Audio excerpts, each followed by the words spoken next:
Welcome back, fellow travelers of Middle-earth, to perhaps the darkest corner we've ever explored together in the Professor's Legendarium. Before we begin tonight's unsettling journey, I'd love to know where in the world you're joining me from and what time it is as you settle in with these ancient mysteries. Whether you're listening with your evening tea in England, your morning coffee in Australia, or perhaps, like many in our community, letting these tales guide you toward sleep somewhere across the globe, you're all welcome in our fellowship of deep lore. Tonight, find your most comfortable spot and prepare yourself for something that will likely keep you thinking long after this tale ends. We're about to explore a theological nightmare so profound that it haunted Tolkien throughout his entire career. A question so disturbing that he repeatedly avoided addressing it directly in his published works, yet couldn't stop returning to it in his private notes and correspondence. What happens to the souls of orcs when they die? Most readers assume this question has an obvious answer, or perhaps no answer at all. They treat orcs as simple monsters whose death means nothing more than the cessation of their threat.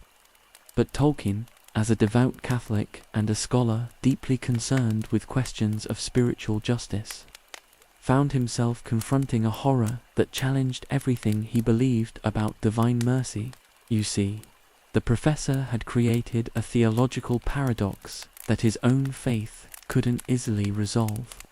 If orcs were originally elves, as his early writings suggested, then they possessed immortal souls that couldn't simply cease to exist upon death. If they were artificial creations, as later versions implied, then their spiritual status became even more problematic. Either way, Tolkien found himself facing the terrifying possibility that he had inadvertently created an entire race condemned to spiritual suffering beyond anything described in traditional theology, hidden in letter 153, scattered through manuscripts that Christopher Tolkien described as too theologically troubling for general publication, lies evidence of a question that tormented the Professor for decades. What divine justice could accommodate beings so thoroughly corrupted that redemption seemed impossible, yet whose origins suggested they had once been capable of salvation? The deeper Tolkien explored this question, the darker his conclusions became. His private correspondence reveals growing horror at the implications of his own creation. He realized that the orcs represented not just fictional monsters, but a genuine theological problem. With no satisfactory solution within his Christian worldview, this wasn't merely academic speculation for the Professor. As someone who believed deeply in the reality of souls, the possibility of redemption, and the justice of divine judgment, the question of orc souls forced him to confront scenarios where even God's mercy might prove insufficient, where corruption could become so complete that restoration became impossible. Over the next hour, we'll explore 10 interconnected aspects of this spiritual nightmare that Tolkien could never fully resolve. We'll examine why corrupted souls face different spiritual laws than fallen ones, how Morgoth's influence created irreversible spiritual damage, and most disturbingly, why the orcs might be trapped forever in a liminal state between existence and non-existence, unable to find peace in death, yet incapable of redemption in life. So settle in, dear travelers, for a tale that reveals the shadows lurking behind even the most heroic fantasy, where victory over evil cannot erase the tragedy of souls too damaged to save. The first glimpse into this theological abyss comes from a single, devastating realization that Tolkien buried in his private notes. Orcs weren't simply evil beings who had chosen darkness over light. They were souls whose very capacity for choice had been systematically destroyed. The professor called them spiritual orphans who existed in a liminal state between damnation and non-existence. Unlike men who could choose evil through pride, or elves who might fall through despair, orcs had been robbed of the fundamental architecture that makes moral decisions possible. Morgoth hadn't simply corrupted their choices. He had eliminated their ability to choose at all. This wasn't spiritual sickness that could be healed through divine grace, but spiritual amputation that had removed essential parts of their souls entirely. The professor's correspondence reveals his growing horror as he realized the implications. In letter 153, he describes orcs as beings caught in permanent spiritual twilight, neither fully alive in the sense that allows for redemption, nor properly dead in the way that brings rest. They existed in a state that traditional theology had never been forced to consider because such complete spiritual destruction had been thought impossible. What made this particularly disturbing was the question of responsibility. The original elves who became the first orcs hadn't chosen their fate. They had been captured, tortured, and systematically broken down until their spiritual essence was so damaged that restoration seemed impossible.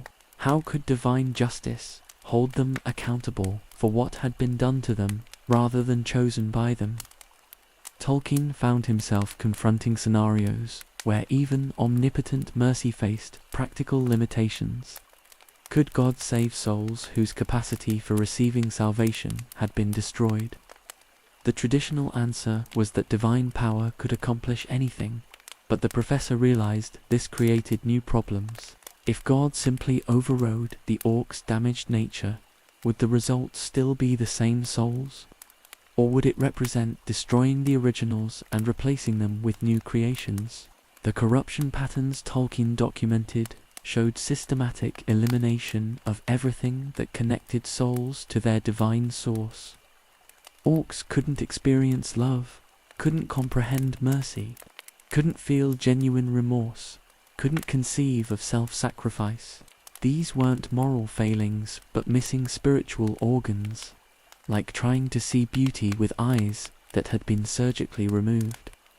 Most chilling was the professor's realization that this spiritual damage appeared to be hereditary. Orc offspring weren't born innocent and then corrupted. They inherited the same spiritual mutilation that had destroyed their ancestors. This created generations of beings who had never possessed the capacity for redemption, who were damned not by their choices, but by their very nature.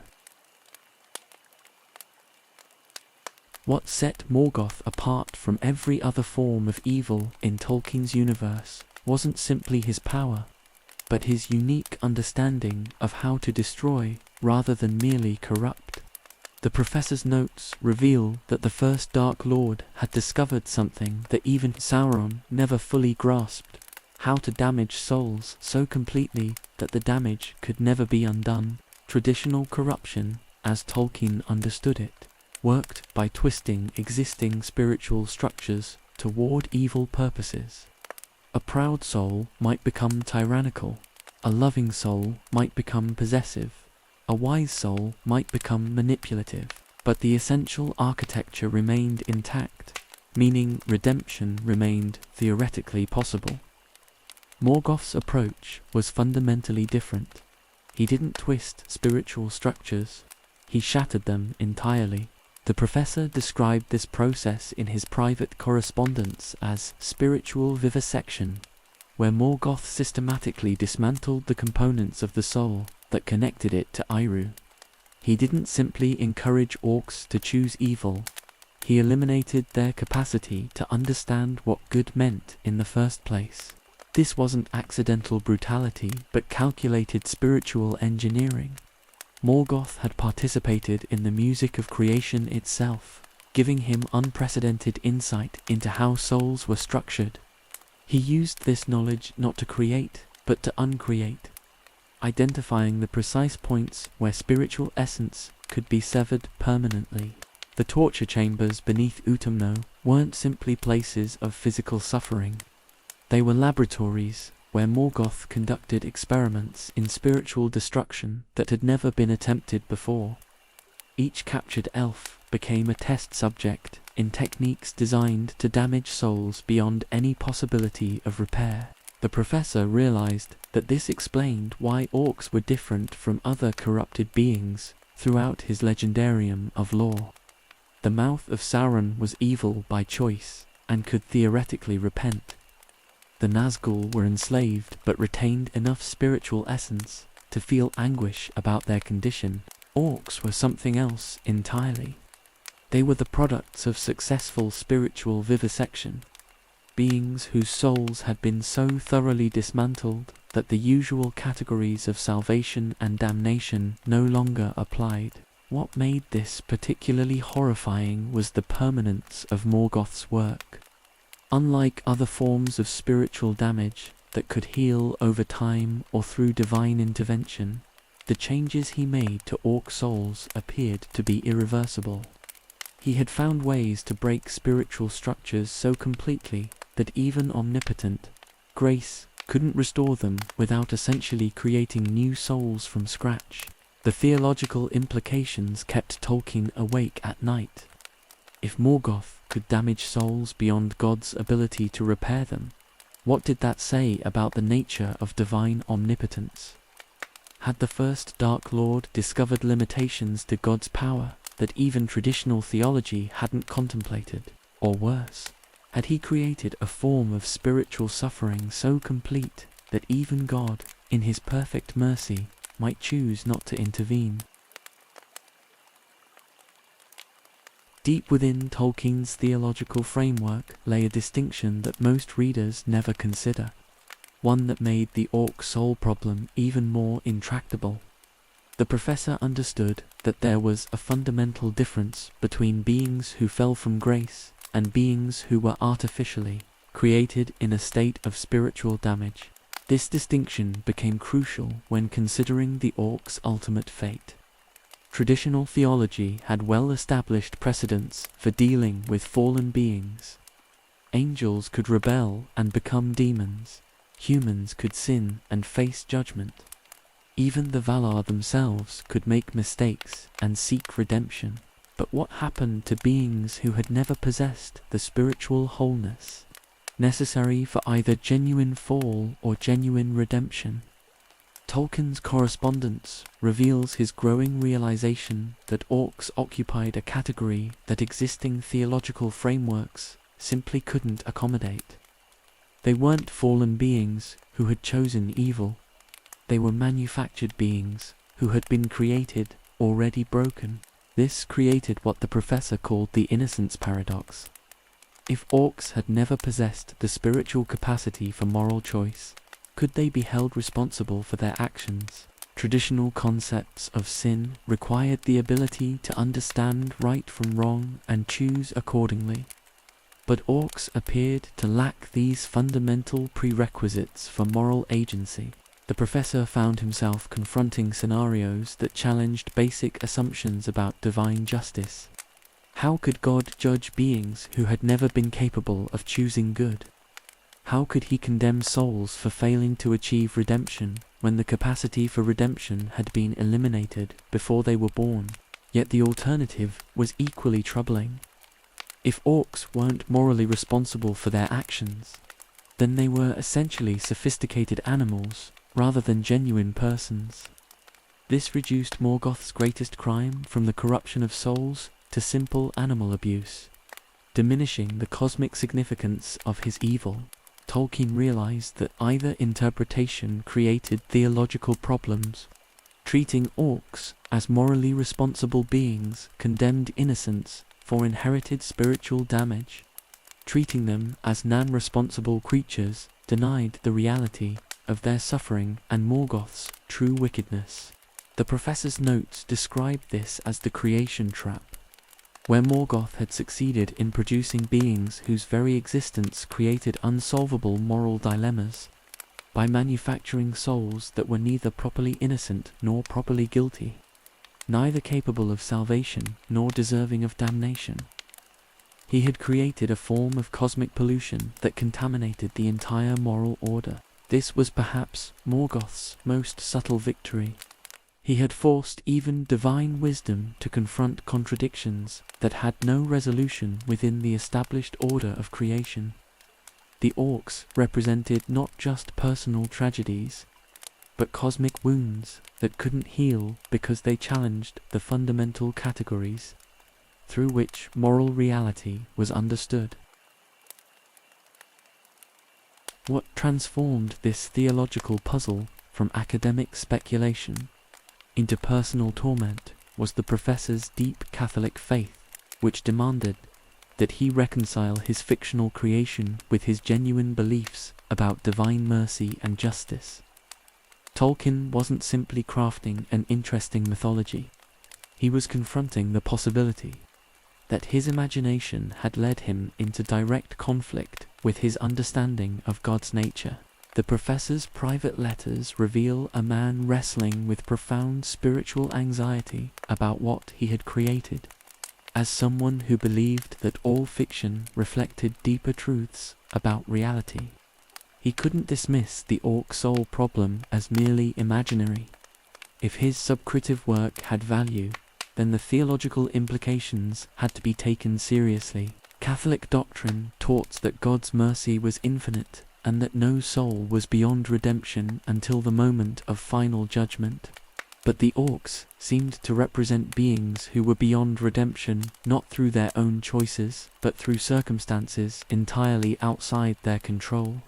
This created a crisis of faith that the professor never fully resolved. Tolkien found himself caught between two equally unacceptable conclusions. Either his beloved fictional world contained injustices that made God appear cruel and limited, or his understanding of Catholic theology was somehow flawed. Neither option provided comfort to a man who had spent his entire adult life integrating his creative work with his spiritual beliefs. The professor's correspondence with various priest friends shows him desperately seeking theological guidance that might resolve this dilemma. But even learned clergy struggled to address scenarios that traditional theology had never contemplated. The usual answers about divine mystery and human limitation felt inadequate. When applied to fictional beings he had created himself. What made this particularly agonizing was Tolkien's growing suspicion that the Orc soul problem wasn't an accident, but a reflection of deeper truths about the nature of evil that his conscious mind hadn't wanted to acknowledge.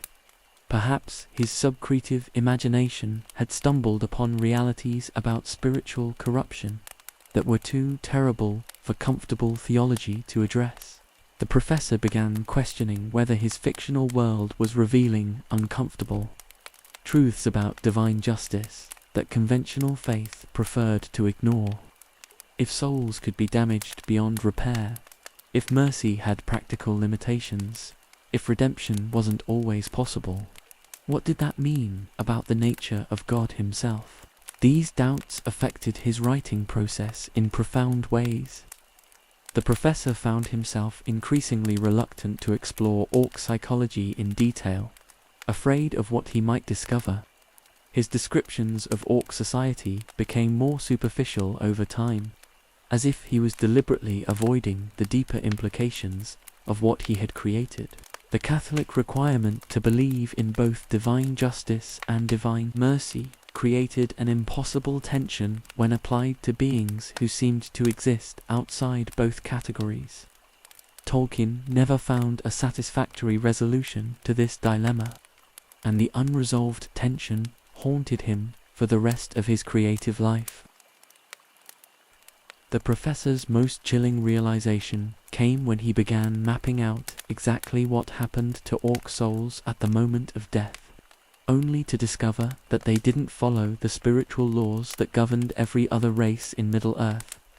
Unlike elves who could fade gracefully, or men who passed beyond the circles of the world, Orcs appeared to be trapped in a grotesque parody of both processes. Elven souls, when their bodies died, retained their complete spiritual integrity and could choose to remain in the halls of waiting or eventually be rehoused in new bodies. This fading process respected their immortal nature while offering paths toward eventual peace or renewed purpose. Men's souls, upon death, passed beyond the confines of Middle-earth entirely, their ultimate fate known only to Iru himself. This passage represented the fulfillment of their unique gift, freedom from the limitations of the physical world. But orcs couldn't access either of these natural processes. Tolkien's notes describe orc death as spiritual malfunction, where damaged souls attempted to follow normal post-death procedures, but lacked the essential structures necessary to complete them. They couldn't fade like elves because the spiritual architecture that enabled fading had been destroyed by Morgoth's torture methods. They couldn't pass beyond like men because their corruption had severed the connections that would allow such passage. Instead, they became trapped in what the professor called death loops, endlessly attempting spiritual processes they could never complete. Their damaged souls would begin the fading process, fail partway through due to missing spiritual components, then restart the attempt in an eternal cycle of frustrated transition. The professor found evidence for this theory in battlefield reports from throughout Middle-earth's history. Locations where large numbers of orcs had died often became spiritually contaminated in ways that elvish or human battlefields never did. The areas developed persistent malevolent atmospheres that lasted for centuries, as if the failed soul processes were creating ongoing spiritual disturbance. These weren't simple hauntings, which implied souls retaining enough coherence to have identifiable presence. Instead, they were zones of pure spiritual static, where fragments of orc consciousness continued their broken death cycles without ever achieving resolution. What made this particularly horrifying was the duration. Elven souls eventually found peace in Valinor, the undying lands. Human souls passed to whatever lay beyond, but orc soul fragments appeared to continue their malfunctioning death processes indefinitely, creating permanent spiritual pollution that would persist until the world's ending. The professor realized that this explained certain geographical anomalies throughout his maps. Regions where ancient orc armies had been destroyed remained barren and hostile long after any logical reason for such desolation had passed.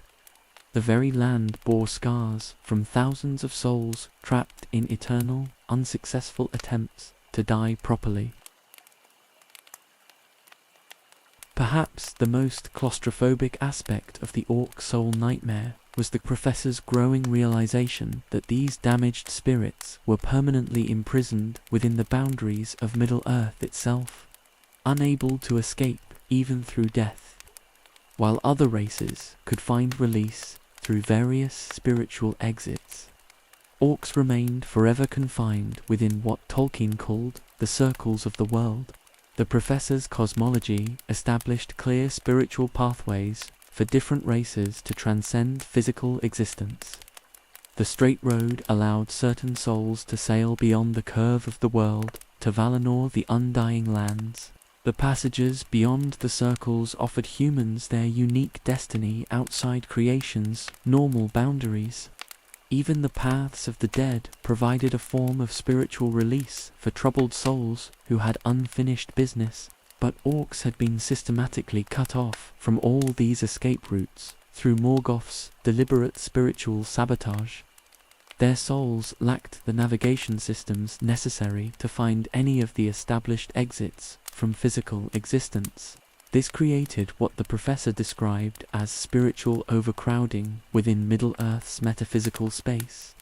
As centuries passed and more orcs died, their trapped soul fragments accumulated in the world's spiritual infrastructure like debris in a clogged drain. The professor found evidence for this theory in the increasing difficulty that other races experienced with their own spiritual journeys as the ages progressed. Tolkien's notes suggest that the massive accumulation of trapped orc souls was gradually degrading the entire spiritual ecosystem of Middle-earth. The clean pathways that had once allowed elves to fade peacefully or humans to pass beyond became increasingly congested with orcs' soul fragments that couldn't complete their own transitions. This spiritual pollution explained the growing difficulty that elves experienced in maintaining their connection to Valinor during the later ages. It wasn't simply that Middle-earth was changing, it was that the world's spiritual channels were becoming contaminated with the accumulated debris of countless damaged souls. The implications were staggering. Every orc that had ever died remained trapped within Middle-earth's spiritual boundaries, creating an ever-growing population of confused, fragmented consciousnesses that interfered with the natural order. These weren't coherent ghosts or spirits that could be reasoned with or helped to find peace. They were broken spiritual machinery that continued operating according to damaged programming, creating random interference patterns throughout the world's metaphysical infrastructure.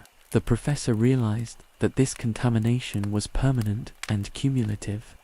Unlike physical pollution that could be cleaned up over time, spiritual pollution from irreparably damaged souls would persist indefinitely, gradually degrading the world's capacity to support any healthy spiritual activity.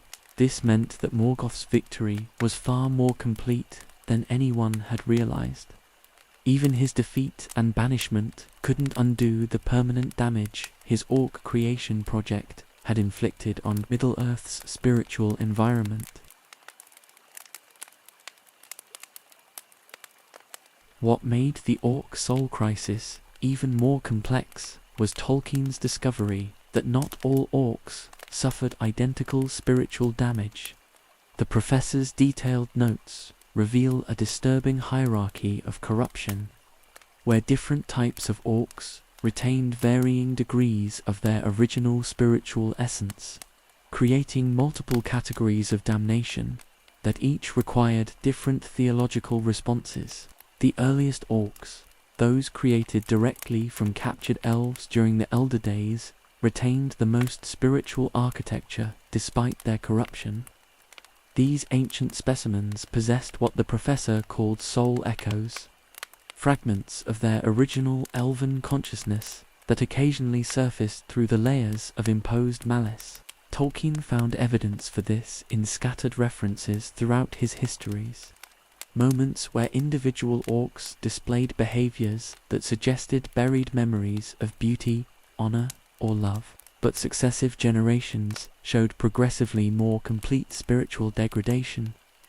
The professor traced a clear pattern of deterioration across orc bloodlines, where each generation inherited less spiritual substance than the previous one. By the Third Age, most orcs were operating on what amounted to spiritual fumes. The large Uruk-hai represented a particularly troubling category. These enhanced orcs possessed greater intelligence and organizational capability than their smaller cousins. But this improvement came at the cost of even more complete spiritual destruction.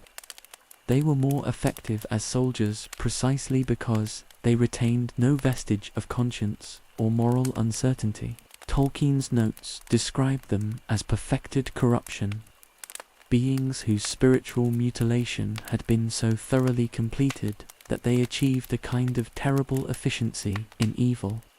At the bottom of this hierarchy were the orc breeds created through Saruman's experiments, which the professor considered the most spiritually damaged beings in his entire legendarium. These represented corruption of corruption, beings whose already damaged spiritual essence had been further degraded through artificial enhancement. They possessed no connection to their origins whatsoever, existing as pure expressions of manufactured malice. What horrified Tolkien most was realizing that this hierarchy created different theological problems for each category. The elder orcs with soul echoes might theoretically be capable of some form of limited redemption, but they were also the most tormented by their condition.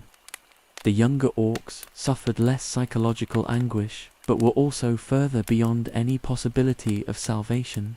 The Uruk-hai occupied a middle ground that was perhaps the most tragic of all, intelligent enough to understand their condition, but too damaged to do anything about it.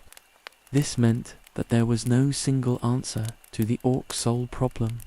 Each level of the hierarchy required its own theological response, its own consideration of justice and mercy, its own assessment of culpability and redemption potential.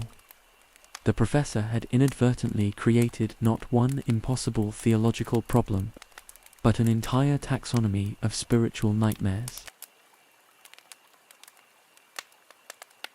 The professor's most desperate theological searching centered on a question that haunted his Catholic conscience. Even if orc souls were impossibly damaged, couldn't divine omnipotence find some way to heal them? His private wrestling with this possibility led him down increasingly dark pathways that challenged his fundamental understanding of redemption itself. Traditional Catholic teaching held that God's mercy could reach any soul willing to accept it. But the orc problem forced Tolkien to confront the mechanics of redemption in ways that revealed disturbing limitations he had never considered. What exactly would redemption look like for a being whose capacity for moral choice had been systematically destroyed? The professor's notes explore several theoretical possibilities, each more troubling than the last. Divine intervention could theoretically restore the missing spiritual components that Morgoth had destroyed, but this raised profound questions about personal identity. Would the healed being still be the same orc? Or would the restoration process create an entirely different person wearing the orc's physical form? If redemption required destroying everything that made an orc recognizably itself, then salvation became indistinguishable from annihilation. Tolkien found himself confronting scenarios where mercy and justice became mutually exclusive. True justice for orcs might require acknowledging their status as victims of spiritual crimes they had never chosen. But extending mercy to beings incapable of understanding or appreciating forgiveness seemed to mock the very concept of grace. The professor discovered that even theoretical redemption created new forms of cosmic injustice. Perhaps most disturbing was his realization that successful orc redemption might require undoing Morgoth's work so completely that the original victims would have no memory of their suffering. The tortured elves, who had become the first orcs, would be restored to their pre-corruption state with no knowledge of what had happened to them. This meant that Morgoth's crimes would be effectively erased from existence rather than forgiven. The professor found this possibility morally repugnant. It suggested that the ultimate response to cosmic evil was cosmic amnesia, where even divine justice operated through forgetting rather than true resolution. The suffering would be undone, but it would also be unremembered, making it meaningless in retrospect. Even worse, such complete restoration would eliminate any possibility of the victims receiving acknowledgement for what they had endured. They would be healed, but they would never know they had needed healing. Tolkien's theological imagination recoiled from redemption scenarios that made suffering disappear rather than transform it into something meaningful. His Catholic understanding insisted that even the worst experiences could be redeemed through integration into a larger pattern of grace, but orc souls seemed to exist outside any pattern that could accommodate them. The professor eventually concluded that the question of orc redemption revealed fundamental limits to his understanding of divine mercy rather than providing answers about divine capability. What makes the Orc soul problem even more disturbing is tracing how the professor's understanding of it darkened over the decades. His early writings show a man grappling with an interesting theological puzzle. His later notes reveal someone who had descended into genuine spiritual horror as the full implications of what he had created became clear. In his younger years, Tolkien approached the Orc question with the confidence of a scholar accustomed to solving complex problems through careful analysis. He assumed that sufficient theological research would eventually yield satisfactory answers about their spiritual status. His correspondence from the 1940s shows optimism that divine mystery could accommodate whatever contradictions his fictional creation had generated. But time only made the problem worse rather than better. By the 1960s, the professor's notes reveal a man haunted by possibilities he wished he had never considered. The more deeply he explored the theological implications of Orc existence, the more convinced he became that he had stumbled upon genuine cosmic horror rather than mere fictional complexity. His later writings show growing certainty that Orcs represented something unprecedented in creation, beings whose existence violated fundamental assumptions about the relationship between divine justice and divine mercy. The evolution of his horror followed predictable stages. Initial concern about Orc souls gave way to distress about the mechanics of their damnation, which developed into anguish about the implications for divine character, which ultimately became terror about the nature of evil itself. Tolkien began suspecting that Morgoth's success in creating irredeemably damaged souls revealed truths about the universe that conventional theology was designed to hide. Perhaps most tellingly, the professor's creative output showed the effects of this growing spiritual anxiety. His later works became increasingly dark and pessimistic, focusing on decline, loss, and the inevitable victory of entropy over order. The confident hope that characterized his earlier writings gave way to melancholy acceptance that some problems had no solutions. The professor's private letters from his final years reveal a man who had become afraid of his own imagination. He expressed reluctance to explore certain aspects of his created world in detail, worried about what he might discover if he pursued particular lines of theological inquiry too far.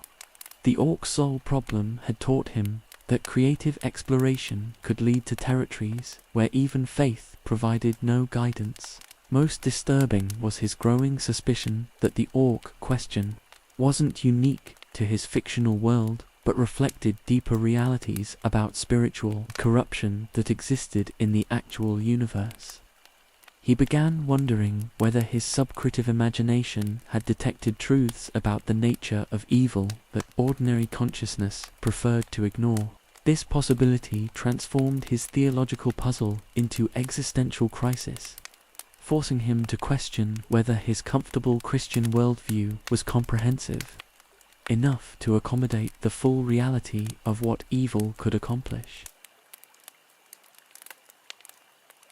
The most chilling aspect of the entire Orc soul crisis was what it revealed about the limitations of even divine wisdom. Throughout Tolkien's legendarium of stories, the Valar had provided guidance during every major crisis that threatened the fundamental order of creation. But when it came to the question of Orc souls, they maintained a silence so complete that it suggested the problem lay beyond their ability to comprehend, much less solve. This wasn't the temporary silence of beings who needed time to formulate responses. The professor's notes describe it as theological abdication, where powers that had shaped the world itself simply refused to acknowledge that the Orc soul problem existed. When Manwë and his fellow Valar counseled the Eldar about countless other spiritual matters, they never once addressed the fate of the corrupted souls that had once been their beloved firstborn children. The implications were staggering. If beings who had participated in the music of creation itself couldn't provide answers about orc souls, then the problem represented something that transcended even divine understanding. Tolkien realized that this silence wasn't accidental oversight, but deliberate avoidance of a question that challenged the entire cosmic order. The professor found evidence for this deliberate silence in the careful way that Valar pronouncements throughout the ages skirted around orc-related spiritual issues. They would discuss the evil of Morgoth's works, the tragedy of captured Eldar, the necessity of opposing corruption, but never the ultimate fate of the corrupted souls themselves. This pattern suggested coordinated policy rather than simple ignorance. What made this silence even more disturbing was its contrast with the Valar's usual approach to spiritual crises. When the kinstrife erupted among the Noldor, divine wisdom provided complex but ultimately satisfactory guidance about guilt, redemption, and justice.